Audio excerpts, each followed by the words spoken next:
Contract కాకుండా కూలీకి ఇచ్చినాడని నువ్వు కావాలని ఇదంతా చేస్తున్నావు కదా.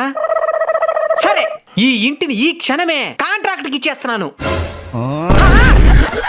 రేపే గృహప్రవేశం చేసుకోవచ్చు. అబ్బా, మేస్త్రి సార్, ఎవరి అబ్బాయి? నేనే పనికి తీసుకుని వచ్చాను సార్. తను అసలు పని చేయలేకపోతున్నాడు. అసలు ఇలాంటి వాళ్ళని ఎందుకు పనికి తీసుకుని వస్తున్నావో? రీసెంట్గానే వాళ్ళ నాన్న యాక్సిడెంట్లో చనిపోయాడు సార్. ఇంట్లో జాబ్కి వెళ్ళి సంపాదించేది వాళ్ళ నాన్న ఒక్కడే. ఆయన చనిపోవడంతో చదువుకోవాల్సిన ఈ అబ్బాయి పనికి రావాల్సిన పరిస్థితి ఏర్పడింది. వాళ్ళ నాన్న టర్మ్ ఇన్సూరెన్స్ తీసుకోలేదా? టర్మ్ ఇన్సూరెన్స్ అంటే ఏంది సార్? ఇంట్లో సంపాదించే వ్యక్తి చనిపోతే ఆ కుటుంబ సభ్యులకి ఇన్సూరెన్స్ కంపెనీ వాళ్ళు ₹1 కోటి వరకు కవరేజీ డబ్బులను అందజేస్తారు. ఆ డబ్బులు గనుక ఈ అబ్బాయికి అందుంటే తనిప్పుడు చక్కగా చదువుకునేవాడు. అవును సార్, కానీ టర్మ్ ఇన్సూరెన్స్ అంటే మనం కూడా ఎక్కువ డబ్బులు కట్టాలేమో. అలా ఏమీ కాదు. నెలకి కేవలం 400 నుంచి 500